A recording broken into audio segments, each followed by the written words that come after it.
김도윤은 산자락에 붙은 오래된 집에서 홀로 지내고 있습니다. 집은 크지 않지만 정돈되어 있고 마당은 늘 조용합니다. 마당 한가운데에는 사과나무 한 그루가 서 있습니다.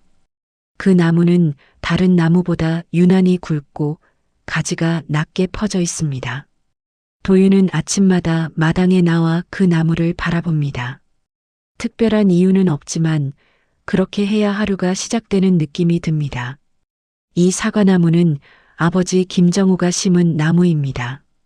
아버지는 말수가 적은 사람이었고 땅을 다루는 일에 익숙했습니다. 나무를 심던 날도 특별한 말은 없었습니다. 다만 흙을 유난히 깊게 팠고 뿌리를 덮은 뒤 여러 번 밟아 다졌습니다.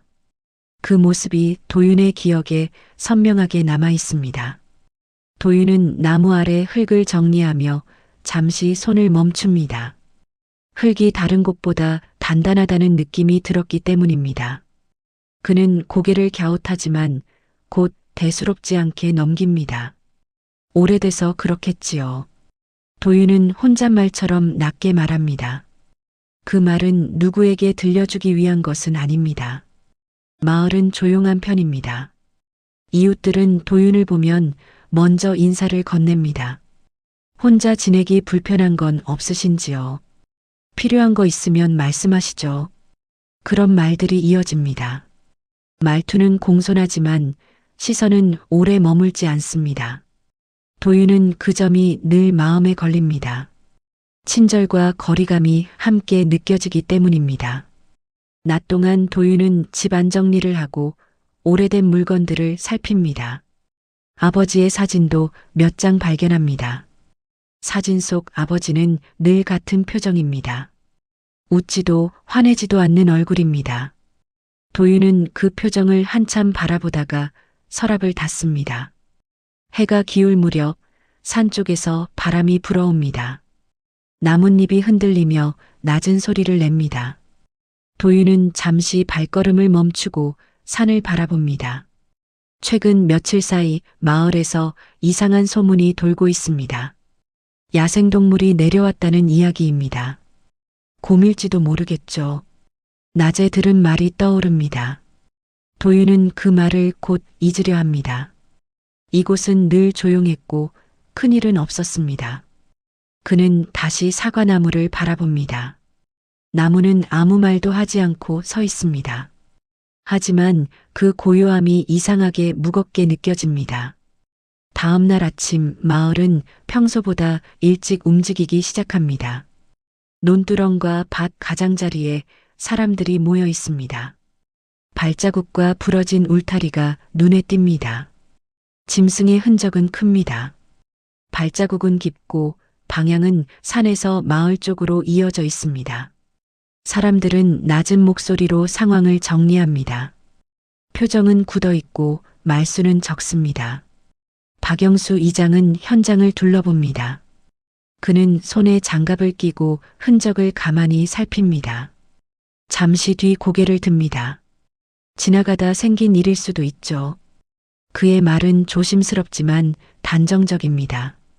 주변 사람들은 고개를 끄덕입니다. 그러나 시선은 서로 엇갈립니다. 동일하기보다 회피에 가깝습니다. 김도윤도 멀찍이 서서 그 모습을 지켜봅니다. 그는 사람들이 흔적을 보면서도 자세히 들여다보지 않는다는 점을 느낍니다. 마치 더 알기를 원하지 않는 듯합니다. 도윤의 눈길은 산으로 향합니다. 숲은 평소와 다르지 않아 보입니다. 하지만 공기는 묘하게 무겁습니다. 마을 노인 몇 명이 모여 이야기를 나눕니다. 옛날에도 한번 그런 적이 있었죠. 그때도 그냥 넘어갔습니다. 짧은 말들이 이어집니다. 구체적인 설명은 없습니다. 도윤은 그 대화를 듣고도 맥락을 잡지 못합니다. 대신 말이 멈출 때마다 생기는 침묵이 더 크게 다가옵니다. 점심 무렵 마을 방송이 울립니다. 외출을 자제하라는 안내입니다. 산 쪽으로 가지 말라는 말도 덧붙습니다. 도윤은 창문을 통해 마당을 바라봅니다. 사과나무는 그대로 서 있습니다. 햇빛을 받아 잎이 반짝입니다. 그 평온함이 주변의 불안과 어울리지 않습니다. 오후가 되자 바람이 강해집니다. 나무들이 동시에 흔들립니다. 도윤은 마당으로 나와 사과나무 주변을 한 바퀴 돕니다. 발밑의 흙이 다시 눈에 들어옵니다. 여전히 단단합니다. 그는 괜히 발로 한 번 더 밟아봅니다. 흙은 쉽게 꺼지지 않습니다. 그때 이웃 한 명이 담장 밖에서 말을 건넵니다. 도윤 씨, 오늘 밤은 문 잘 잠그시는 게 좋겠습니다. 말투는 친절하지만 눈빛은 급합니다. 도윤은 고개를 끄덕입니다. 알겠습니다. 짧은 대답 뒤에 더 묻지 않습니다. 묻지 않는 것이 이 마을의 방식이라는 걸 이미 알고 있기 때문입니다. 해가 지고 어둠이 내려옵니다. 산 쪽에서 낮은 소리가 들려옵니다. 바람인지 짐승인지 분간하기 어렵습니다. 도윤은 현관불을 켜고 문을 잠급니다. 잠자리에 들면서도 귀는 열어둡니다. 사과나무가 바람에 흔들리는 소리가 유난히 크게 들립니다. 고요 속에서 불안은 조금씩 자리를 넓혀갑니다. 밤은 깊고 비는 예고 없이 쏟아집니다. 지붕을 두드리는 소리가 점점 거세집니다. 김도윤은 잠에서 깨어 천장을 바라봅니다. 바람이 창틀을 흔들고 나무가 서로 부딪히는 소리가 섞여 들어옵니다. 그는 이불을 걷고 조용히 몸을 일으킵니다. 심장이 평소보다 빠르게 뜁니다. 집안은 어둡고 시계 소리만 또렷합니다. 도윤은 창가로 다가가 커튼을 조금 걷습니다. 빗속에서 마당이 흐릿하게 보입니다. 그 순간 마당 끝에서 검은 형체가 움직입니다. 크고 둔한 그림자입니다. 그는 숨을 멈춥니다. 머릿속에서 곰이라는 단어가 또렷하게 떠오릅니다. 잠시 뒤 낮고 거친 숨소리가 들립니다. 마당에 흙이 지지겨지는 소리가 이어집니다. 도윤은 창문에서 물러나 현관 쪽을 바라봅니다.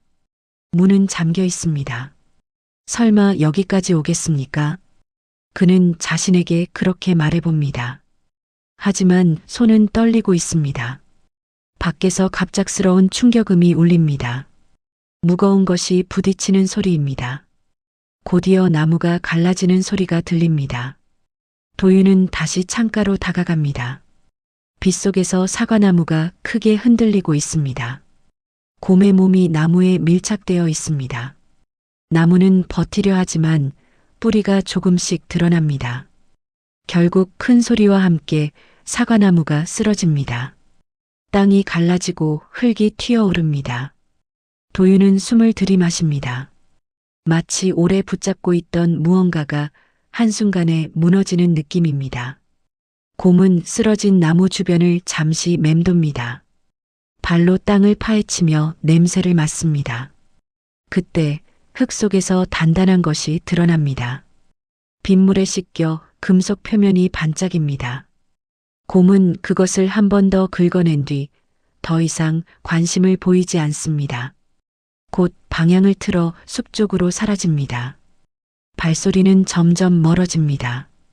비는 여전히 내립니다. 도윤은 한동안 움직이지 못합니다. 다리가 굳은 듯 느껴집니다. 잠시 후 그는 우산도 챙기지 않은 채 밖으로 나옵니다.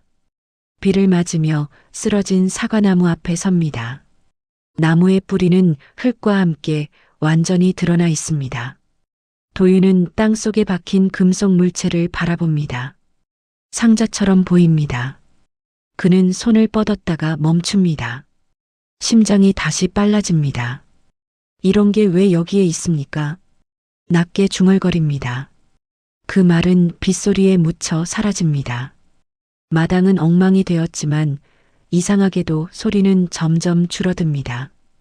바람이 잦아들고 비도 약해집니다.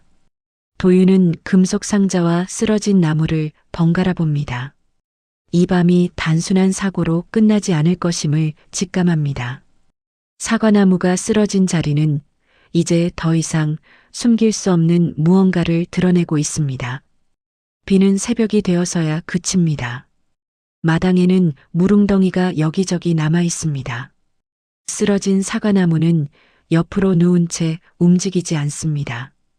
김도윤은 날이 밝자마자 밖으로 나옵니다. 옷은 간단히 걸쳤고 얼굴에는 잠을 설친 기색이 분명합니다.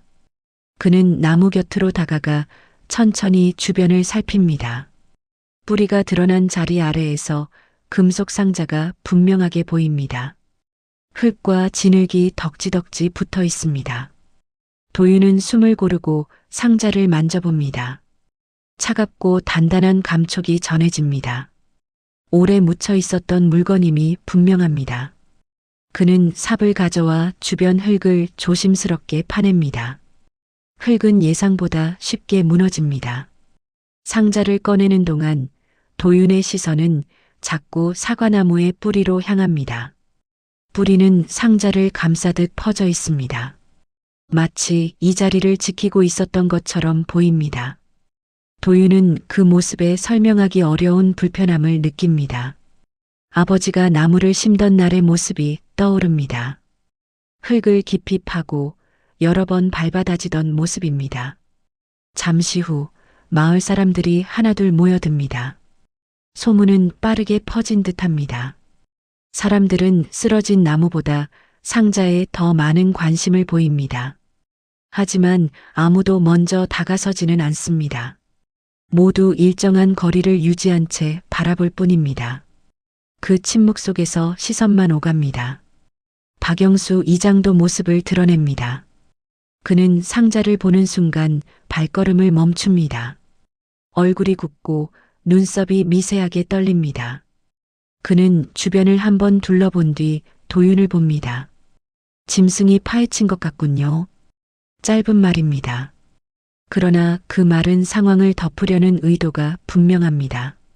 도윤은 고개를 끄덕이지도 반박하지도 않습니다. 그는 상자를 들어 올립니다. 예상보다 무겁습니다. 안에 무언가 들어있다는 뜻입니다. 몇몇 사람들의 시선이 순간적으로 흔들립니다. 누군가는 고개를 돌립니다.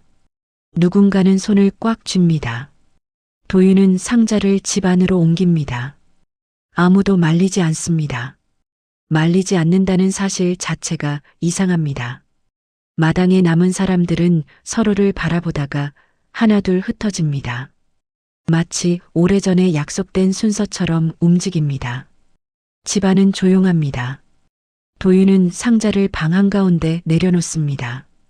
흙이 바닥에 떨어집니다. 그는 한참 동안 상자를 바라봅니다. 열어야 한다는 생각과 열지 말아야 한다는 생각이 동시에 떠오릅니다. 창밖에서 바람이 불어옵니다. 쓰러진 사과나무의 잎이 서로 부딪히며 소리를 냅니다. 도윤은 그 소리를 들으며 마음을 가다듬습니다. 이 상자가 자신의 삶과 무관하지 않다는 사실을 이미 알고 있습니다. 그리고 그 사실이 이 집과 이 마을 전체를 다시 보게 만들 것임도 직감하고 있습니다. 김도윤은 상자를 방 한가운데 두고 한동안 움직이지 않습니다.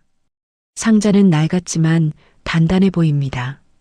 자물쇠는 이미 녹슬어 기능을 잃은 상태입니다. 도윤은 공구함에서 작은 망치를 꺼냅니다. 손에 힘을 주는 순간 표정이 굳어집니다. 이 상자를 여는 일이 단순한 호기심이 아니라는 걸 알고 있기 때문입니다. 금속이 부딪히는 둔한 소리가 방 안에 울립니다. 몇 차례 끝에 자물쇠가 떨어집니다. 도윤은 숨을 고르고 뚜껑을 엽니다. 안에는 비닐로 감싼 서류 묶음과 흑백 사진 몇 장, 그리고 작은 녹음 테이프 하나가 들어 있습니다. 그는 가장 위에 놓인 사진을 집어듭니다. 사진 속에는 젊은 시절의 아버지 김정호가 서 있습니다. 그의 옆에는 박영수와 몇몇 낯익은 얼굴들이 보입니다. 배경은 지금은 쓰이지 않는 옛 창고입니다. 도윤은 사진을 내려놓고 서류를 펼칩니다. 종이는 오래되어 누렇게 변해 있습니다. 글씨는 또박또박 적혀 있습니다. 문서에는 날짜와 장소, 그리고 사건 경과가 정리되어 있습니다. 한 남성이 마을 인근에서 실종되었고 공식 기록에는 사고로 처리되었다고 적혀 있습니다. 그러나 그 아래에는 다른 내용이 이어집니다. 사고가 아니라 다툼이 있었고 그 결과 사람이 숨졌다는 기록입니다. 도윤의 손이 미세하게 떨립니다. 그는 녹음 테이프를 손에 듭니다. 재생기를 찾기까지 시간이 걸립니다. 오래된 기계에 테이프를 넣자 잡음이 먼저 흘러나옵니다. 잠시 뒤 익숙한 목소리가 들립니다. 아버지의 목소리입니다. 이 일은 여기서 끝내야 합니다. 낮고 단정한 말투입니다. 도윤은 재생기를 끕니다. 방 안이 다시 조용해집니다. 그는 의자에 앉아 고개를 숙입니다. 아버지가 이 일에 깊이 관여했다는 사실이 더 이상 부정할 수 없게 됩니다. 사과나무를 심은 이유도 그 자리를 지킨 시간도 하나로 이어집니다. 잠시 후 문 밖에서 인기척이 들립니다. 이선아가 조심스럽게 들어옵니다. 그녀는 방 안의 분위기를 보고 말을 아낍니다. 도윤은 사진 한 장을 건넵니다. 선아는 사진을 보고 짧게 숨을 들이마십니다. 이건 그냥 묻힐 일이 아닌 것 같습니다. 그녀의 말은 낮지만 분명합니다. 도윤은 고개를 끄덕입니다. 저도 그렇게 생각합니다. 그의 목소리는 차분하지만 흔들림이 있습니다. 그는 다시 상자 안을 바라봅니다. 기록들은 단순한 과거가 아닙니다. 지금의 마을과 자신을 규정하는 뿌리입니다. 창밖에서는 낮은 바람 소리가 들립니다. 도윤은 서류를 다시 정리해 상자에 넣습니다. 닫힌 뚜껑 위에 손을 올립니다. 이 상자를 다시 묻을 수도 있습니다. 하지만 그 선택이 무엇을 의미하는지도 분명히 알고 있습니다. 방 안의 공기는 무겁고 결정의 시간은 점점 가까워지고 있습니다. 해가 기울 무렵 김도윤의 집 앞에 사람들이 모이기 시작합니다. 일부러 약속한 것처럼 일정한 시간에 맞춰 나타납니다. 얼굴들은 익숙하지만 표정은 낯섭니다. 평소의 친절한 미소는 사라지고 굳은 눈빛만 남아 있습니다. 도윤은 창문 너머로 그 모습을 지켜봅니다. 마음 한쪽이 서늘해집니다. 박영수 이장이 가장 먼저 마당으로 들어옵니다. 그는 쓰러진 사과나무를 한번 바라보고 곧바로 집 쪽으로 시선을 옮깁니다.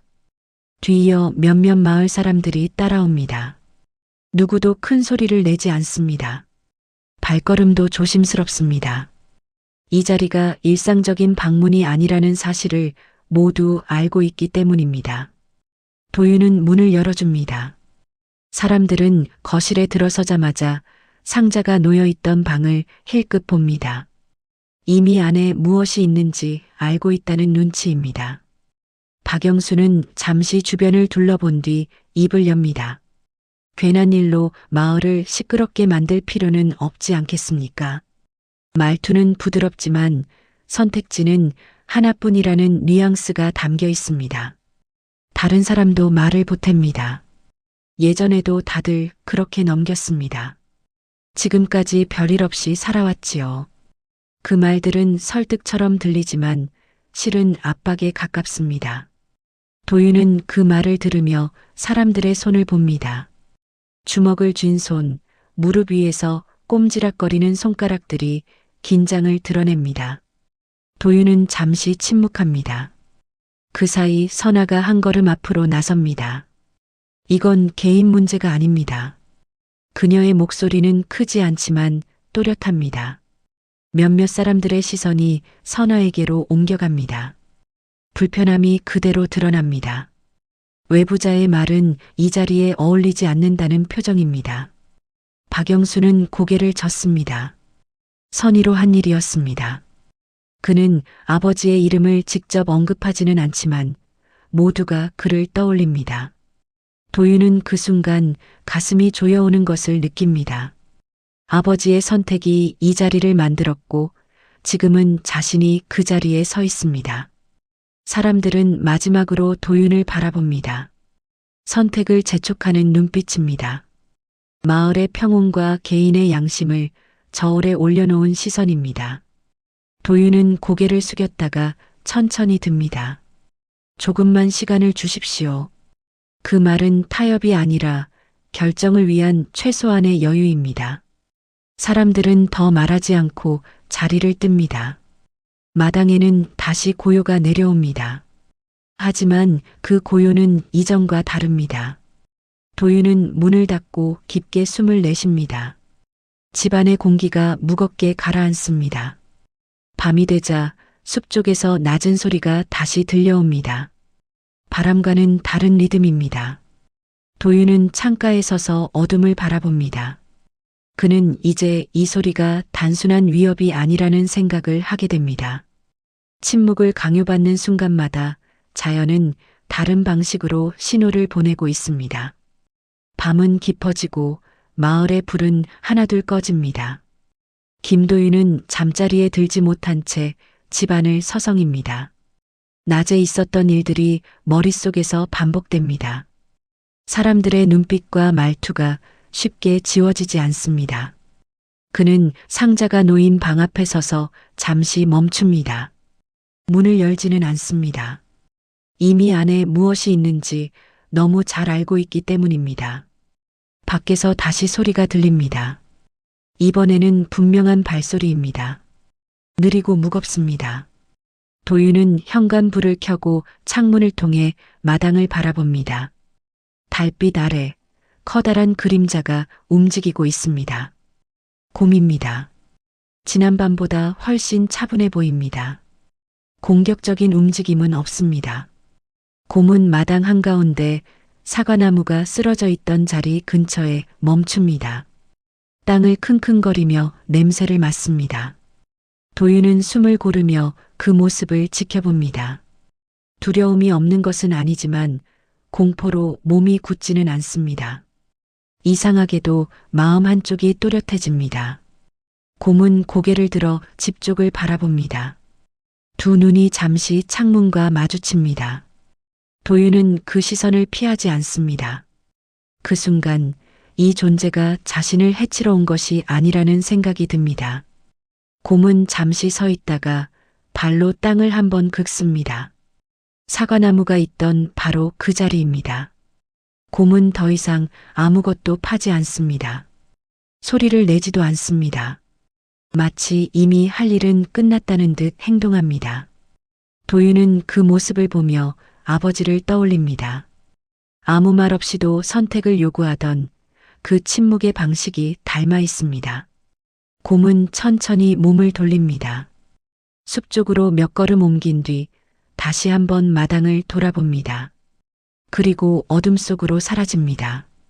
발소리는 점점 희미해집니다. 마당에는 다시 고요가 남습니다.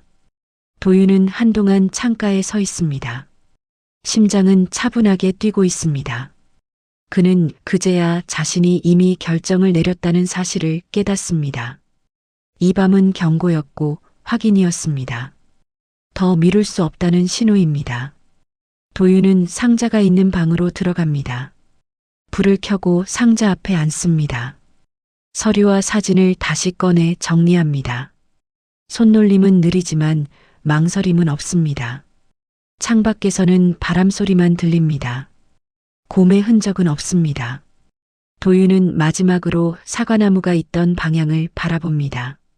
자연은 이미 자신의 몫을 다했습니다. 이제 남은 것은 인간의 선택뿐입니다. 아침이 밝자 마을은 이전과 다른 공기를 띱니다. 김도윤은 이른 시간에 집을 나섭니다. 손에는 상자에서 꺼낸 서류가 정리된 봉투가 들려 있습니다. 그의 걸음은 빠르지 않지만 흔들리지 않습니다. 밤사이 내린 이슬이 마당을 적시고 있습니다. 사과나무가 있던 자리는 비어 있고 뿌리 자국만 남아 있습니다. 도윤은 마을을 벗어나 외부 기관이 있는 곳으로 향합니다. 접수 창구 앞에서 그는 잠시 멈춥니다. 신고할 자료가 있습니다. 말은 짧지만 분명합니다. 담당자는 봉투를 받아들고 고개를 끄덕입니다. 확인해 보겠습니다.